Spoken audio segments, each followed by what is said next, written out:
ओम श्री साई नाथाय नमः। श्री साई सच्चरित्र चैप्टर 1 गेहूं पीसने की कथा।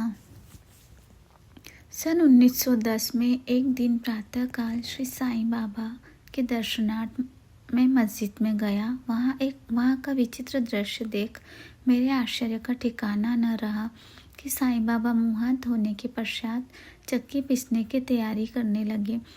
उन्होंने फर्श पर एक टाट का टुकड़ा बिछा, उस पर हाथ से पीसने वाली चक्की में गेहूं डालकर उन्हें पीसना प्रारंभ कर दिया। मैं सोचने लगा कि बाबा की चक्की पीसने से क्या लाभ है। उनके पास तो कोई है भी नहीं और वे अपना निर्वाह भी भिक्षावृत्ति द्वारा ही करते हैं।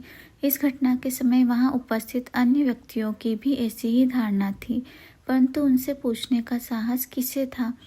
बाबा के चक्की पीसने का समाचार शीघ्र ही सारे गांव में फैल गया और उनकी यह विचित्र लीला देखने हेतु तत्काल ही नर नारियों की भीड़ मस्जिद की ओर दौड़ पड़ी। उनमें से 4 निडर स्त्रियां भीड़ को चीरती हुई ऊपर आई और बाबा को बलपूर्वक वहां से हटाकर हाथ से चक्की का खूंटा छीनकर तथा उनकी लीलाओं का गायन करते हुए उन्होंने गेहूं पीसना प्रारंभ कर दिया। पहले तो बाबा क्रोधित हुए, परंतु फिर उनका भक्तिभाव देखकर वे शांत होकर मुस्कुराने लगे। पीसते पीसते उन स्त्रियों के मन में ऐसा विचार आया कि बाबा के न तो घर द्वार है, न इनके कोई बाल बच्चे हैं तथा न कोई देखरेख करने वाला ही। वे स्वयं भिक्षावृत्ति द्वारा ही निर्वाह करते हैं, अतः उन्हें भोजन आदि के लिए आटे की आवश्यकता ही क्या है। बाबा तो परम दयालु है, हो सकता है कि वे यह आटा हम सब लोगों में ही वितरण कर दे। इन्हीं विचारों में मग्न रहकर गीत गाते गाते उन्होंने सारा आटा पीस डाला। तब उन्होंने चक्की को हटाकर आटे के 4 भाग समान भागों में विभक्त कर लिए और अपना अपना भाग लेकर वहां से जाने को उद्यत हुई। अभी तक शांत मुद्रा में निमग्न बाबा तत्क्षण ही क्रोधित हो उठे और उन्हें अपशब्द कहने लगे। स्त्रियों, क्या तुम पागल हो गई हो? तुम किसके बाप का माल हड़प कर ले जा रही हो? क्या कोई कर्जदार का माल है जो इतनी आसानी से उठा कर लिए जा रही हो? अच्छा, अब एक काम करो, इस आटे को लो और जाकर गांव की मेड़ मतलब गांव की सीमा पर बिखेर आओ।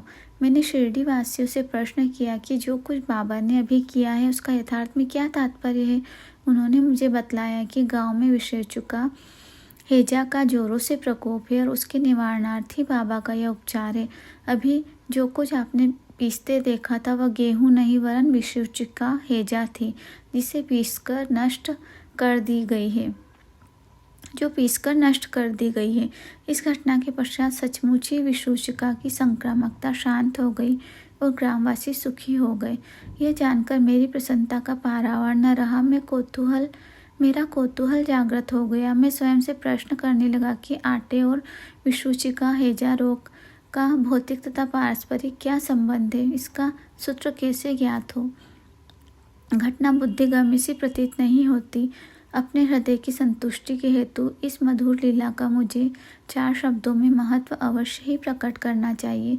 लीला पर चिंतन करते हुए मेरा हृदय प्रफुल्लित हो उठा और इस प्रकार बाबा का जीवन चरित्र लिखने के लिए मुझे प्रेरणा मिली। यह तो सब लोगों को विदित ही है कि यह कार्य बाबा की कृपा और शुभ आशीर्वाद से ही सफलतापूर्वक संपन्न हो गया। आटा पीसने का तात्पर्य। शिरडी वासियों ने इस आटा पीसने की घटना का जो अर्थ लगाया वह तो प्रायः ठीक ही है, परंतु इसके अतिरिक्त मेरे विचार में कोई अन्य अर्थ भी है। बाबा शिरडी में 60 वर्षों तक रहे और इस दीर्घ काल में उन्होंने आटा पीसने का कार्य प्रायः प्रतिदिन ही किया। पीसने का अभिप्राय गेहूं से नहीं वरन अपने भक्तों के पापों, दुर्भाग्यों, मानसिक और शारीरिक तापों से था।